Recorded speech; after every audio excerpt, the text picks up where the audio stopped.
Hi, everyone. Welcome back. Thanks for joining us. I am being very meticulous and waiting until the clock strikes 4 o'clock exactly to give some folks some time to trickle in here.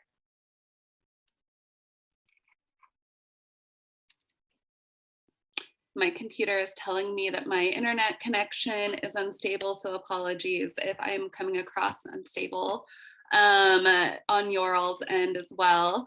But thank you all so much for joining us for Wealth Day. I am Beth Polly, and I'm here with my friend Modi Reber, and we'd like to thank all of you for joining us for the 22 Wealth Day, a day of advocacy to water, energy, air, land, transportation, and health. So for this closing session, we want to take some time to regroup, have an open discussion, takeaways, learnings, and talk about next steps and follow-up that some of you might plan to do. So this is an opportunity to share your thoughts about the day and your experience in general. So this is a more informal session than we've had the rest of the day. So feel free to come off mute and raise your hand and we'll make sure to call on you. We want this to be interactive for all of you. As a recap, we kicked the morning off with a legislative debrief and talked about current wealth-related topics during the legislative action. We heard from U.S. Representative Sharice Davids about the importance of infrastructure, and then we shared a digital toolkit with all of you before breaking for the next session. So I'm going to actually kick it off over to Modi, and he's going to facilitate some questions and hear from all of you on what you're excited about. Thank you, Beth. Hi, everybody. Good afternoon. So I have some framing questions, and then we're going to ask people to use the reactions button to raise their hands to sort of get in the queue to answer the questions. And if people do not volunteer to answer the questions, then they will be called upon, because we're going to keep it going till 4:30. So the three questions are, what is something new? And I'll put them in the chat also. What is something new you learned today? What was a challenge from today? And what is something that you'll do as a follow-up from today? So again, what is something new you learned today? What was a challenge from today? And what is something that you will do as a follow-up? And I think you can unpin us so that we can see everybody on the gallery. So that way we can, Aaron, if you would unpin us, because I think then we'll get a gallery view and we can just ask everybody to just be part of a conversation. Not a particular authority here. We're just facilitating a conversation. So anybody care to raise their hands to answer these framing questions?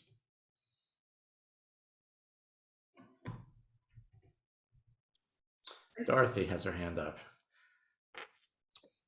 Yeah, I learned that I think I may have more in common with Representative Hoheisel than I anticipated. That was a pleasant conversation, and I think sometimes we have a tendency when you've been doing this work as long as some of us have been doing this work, that it's hard to keep working and working and working to find common ground. And sometimes it feels like you're not making very much progress.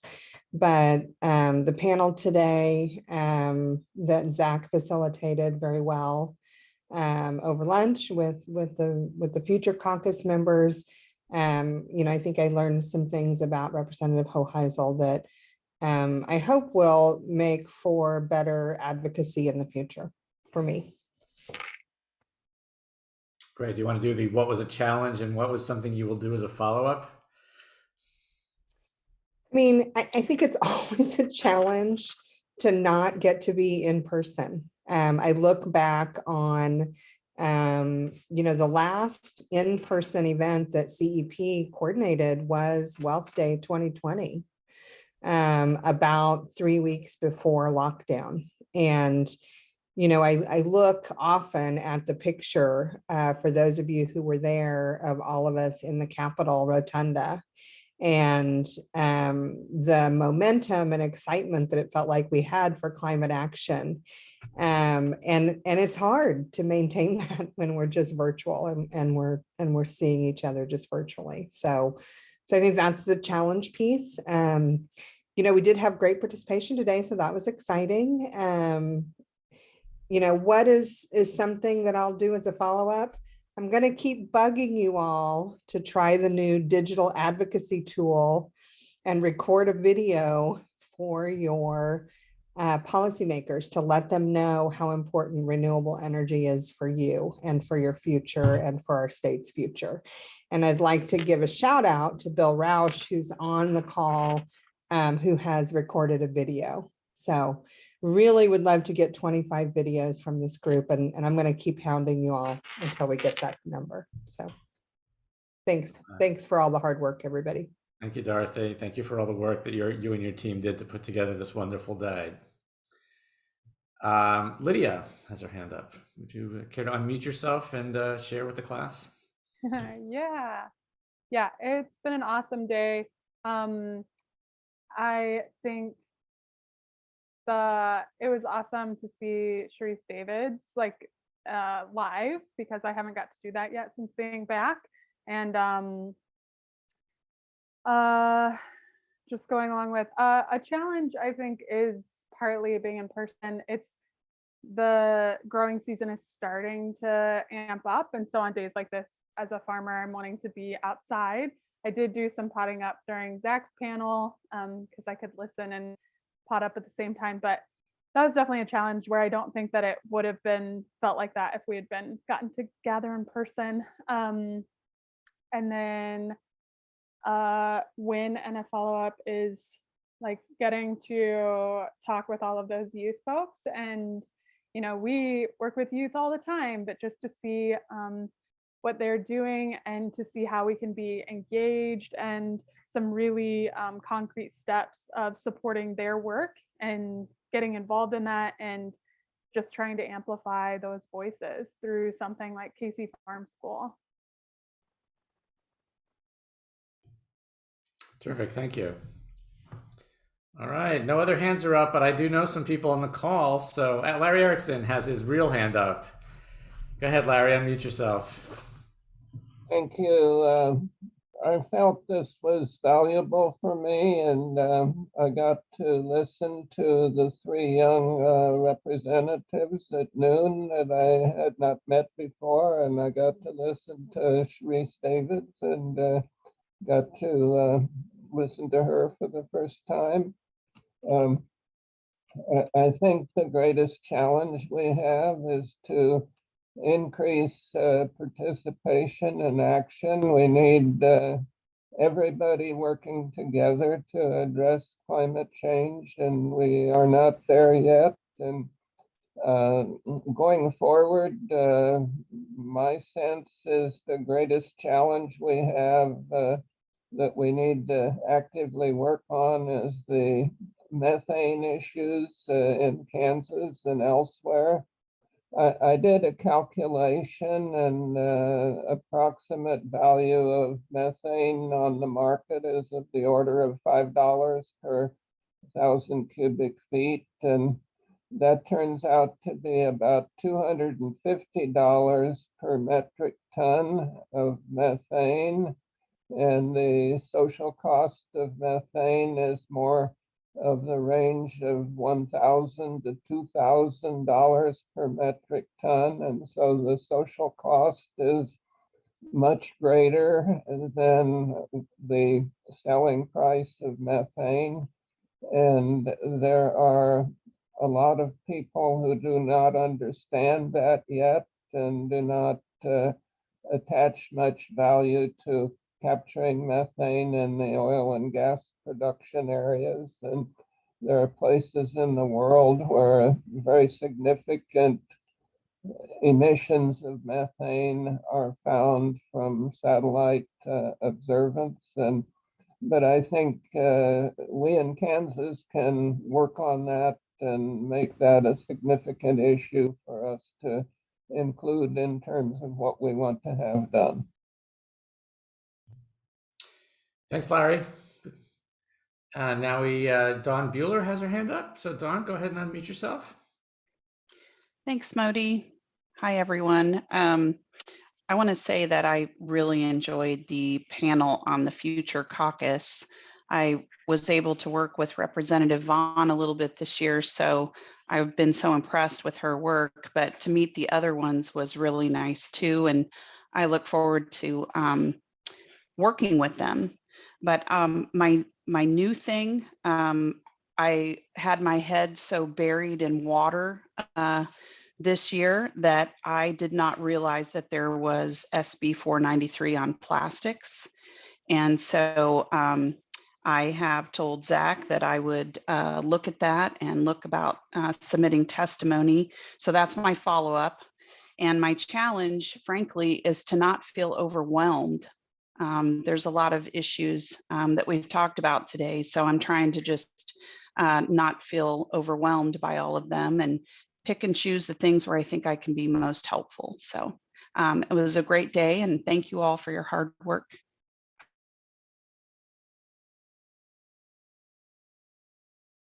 Thank you, Dawn. And now Stephanie Lambert has her hand up. So Stephanie, go ahead and unmute yourself. Thank you. So I learned several new things today, but I think the one that stands out is the Future Caucus. I want to find out everybody who's on the Future Caucus and try to engage with them. It makes me feel so hopeful and makes me feel excited about the future. And so that's always great. In terms of challenges, I struggle with this online virtual meeting, especially a really long one, but I think you did a really good job with the breaks and pacing and help me stay engaged even with this really beautiful sunshine outside. And I surely appreciated the opportunity to go outside for an hour this afternoon. As far as to-dos, I have sent some follow-up emails already to our board.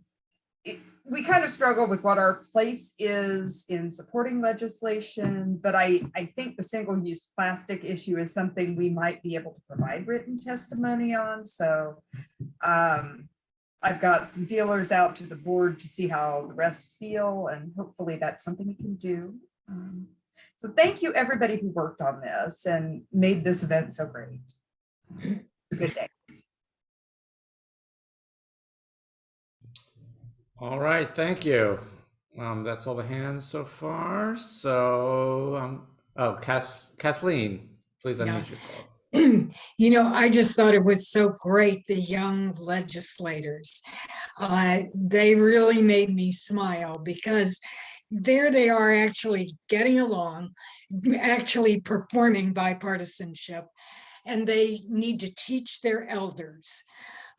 You know, my hope is for this generation that they are going to save us.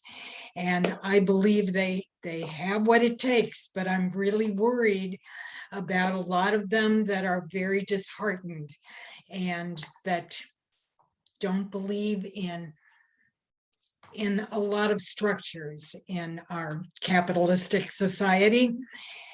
And I really want to be a part of engaging them to encourage them that this is not the time to give up or take a back seat. We really need you. So I just found that it really made me smile. Thank you. All right, thank you.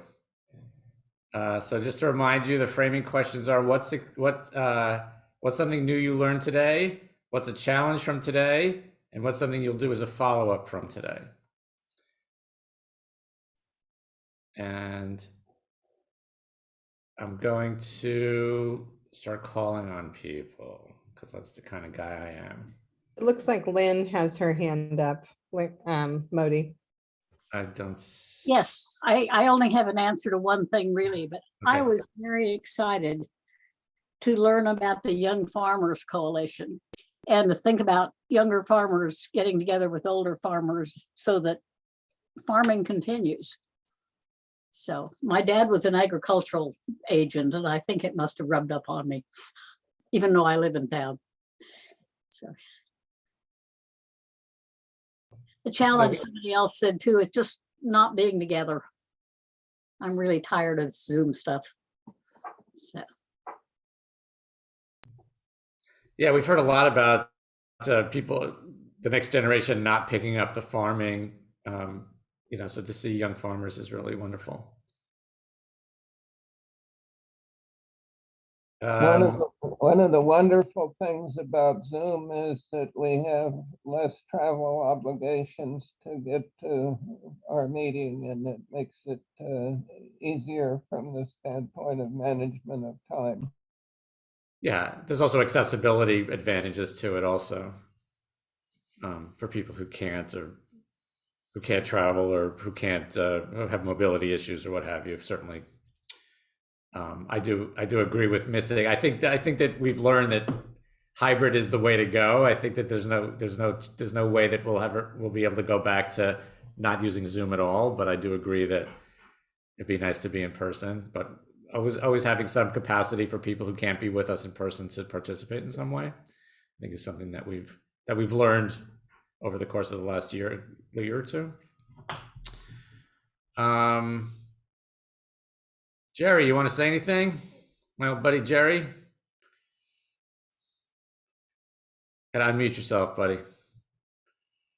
Sorry, it's hard to trick you. I make you unmute yourself. I was in and out. I already had things planned, but one thing I picked up this morning was evidently there is a committee, I guess, that is interested in improving the soil.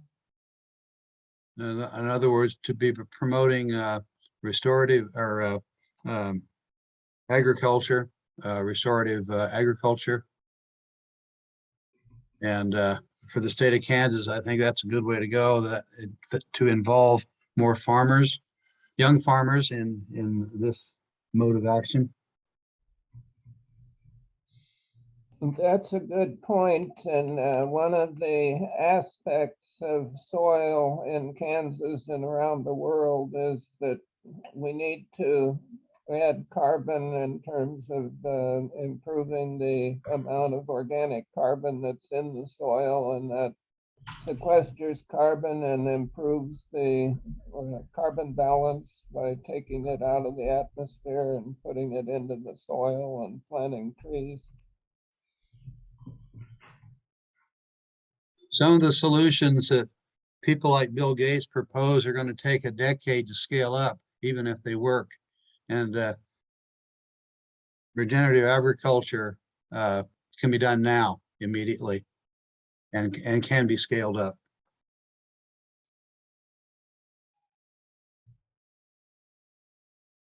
Okay. Jody, I will. Please. I want to say that I thought that today was a great day, and I want to thank everyone that pulled together to make this event happen. One of the things that I really that kind of stuck out to me, it was also during the Future Caucus panel, was how one of the issues, they talked a lot about finding common ground and then going and working from the common ground that they find. And one of the things that Representative Vaughn elevated was, oh, thanks guys. One of the things that Representative Vaughn elevated was some work that can be done and some common ground that they're finding around housing and the importance of housing. And I think that, and when you think about housing, maybe on its face, you might not immediately think about how intertwined and intersectional, and how it sits at the intersection of a lot of these environmental justice issues. But you think about the energy efficiency docket that Beth and Ty presented on, and how energy efficiency absolutely plays into housing, and housing is a huge part of that. And if you think about safe housing that you have, safe and affordable housing for families, that's going to help determine, what kind of air they breathe. If they have access to HVAC for those nasty days when allergens and other air pollutants are at a high for people that are living with asthma, are they going to have access to clean drinking water from their housing? And for people that don't have secure housing, what kind of an impact does that have on not just their physical health, but their mental health, and the strains that can all take? So, when you think about housing and that being an issue that the Future Caucus seems like they might be able to make some ground around, I really think that there's a lot of potential there to have some impacts on the wealth topics and the work that we all are doing and that we all prioritize as well. So I just wanted to elevate that. Yeah, Dorothy, if you want to throw into the economics of it, you're talking about weatherization, you're talking about creating jobs and having an economic impact there. Challenges are just the same for me as it was for all of you. Sitting on a Zoom all day long is tiring, and we've been doing it for 2 years. So I absolutely acknowledge and agree with you all on that. The flip side of that, there are some accessibility questions. It makes it easier in some ways, but in other ways, it makes it harder for some folks to be able to attend.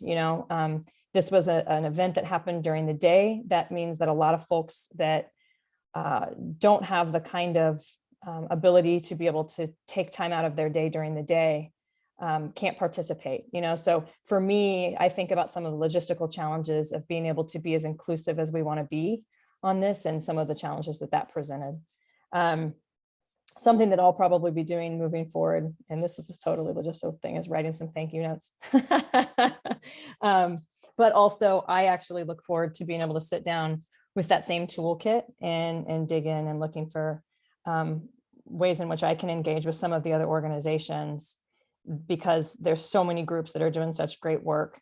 And it really is going to take all of us. And so and I think that there was a lot about today's discussions that highlighted that for me.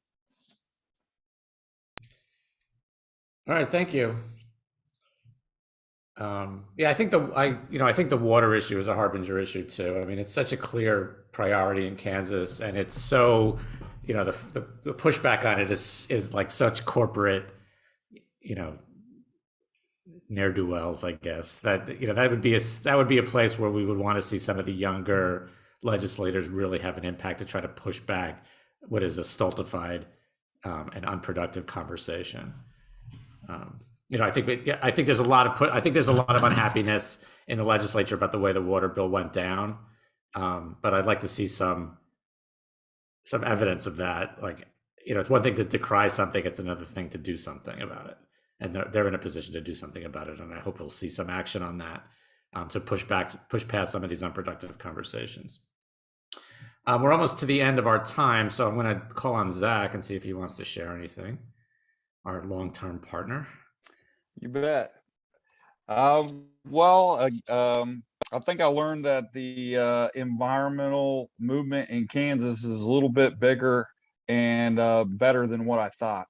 I think I was reminded of how many people took time out of their day to join us on a Zoom, which some of us would rather not do on a nice day, but so important. And so I'm glad that we have urban and rural folks. We have folks wise and wonderful that have been on the earth a little bit longer than maybe some of the others, but now some fresh blood that want to get into working on state policy and advance environmental initiatives and a broader social justice agenda with voting rights, etc. So all that's good. I thought that there's certain things that that our legislators can take on, and I think they need encouragement from us, the support from us, to be continuing to push them to be more vocal about our issues. I think we often are supportive and maybe send some thank yous, but more so we need to keep encouraging them to speak out. This is really important stuff, and it's time we elevate environmental issues to the front burner, to everything for the urgency, I guess, and the significance involved in a number of different ways. And I wanted to include that as a challenge, is that there is so many so much improvement that needs to happen in environmental issues that can be kind of a challenge and daunting for us. But it's a way to bring in a lot of different people into the mix on some of this stuff. And again, that it is a common denominator for all of us. So another challenge is we're going to have to take this energy that we have here, that we had on the call, and again, translate it into talking with our representatives and senators and even Congress people. Okay, so that's a big thing. It's one thing to have fellowship and good thoughts here, but we need to translate that into more written testimony being submitted, more emails coming across to people, and showing up where we can at our local commissioner meetings on solar, recorded videos, etc. Comments to the Corporation Commission, the list goes on, right? So anyway, keep up the good work. Don't lose hope. Don't give up. We're going to find strength in one another and others that didn't make it today. So to be continued. All right, thanks, Zach. And now I'm going to turn it over to Beth to close us out. All Don't right. forget to take a picture. That's that's what I was gonna do. I thank you all so much for attending Wealth Day this year. We hope to see you all in person next year, and rely on your nifty toolkit for actions beyond today. We are going to close out with a picture. So if those of you who weren't off camera would like to take your camera, come on camera for the picture, that would be wonderful. I love to respect Zoom boundaries. I know that staying off camera is a boundary, but we would love to have y'all on camera for this photo. All right, so on the count of 3, I'm going to take 2 because I have 2 screens. Okay, on the count of 3, 1, 2, 3. Okay, wonderful. Let's get one more. Waiting for the other one. Okay. All right. On the count of 3. 1, 2, 3. I think a couple more people came off screen, Beth. Maybe do one more so you make sure you get everybody. Okay, let's do one more. I'm trying to see which screen has the most people. All right. Let's do one more. 1, 2, 3. Okay, I think I got everyone. I just took another one just in case.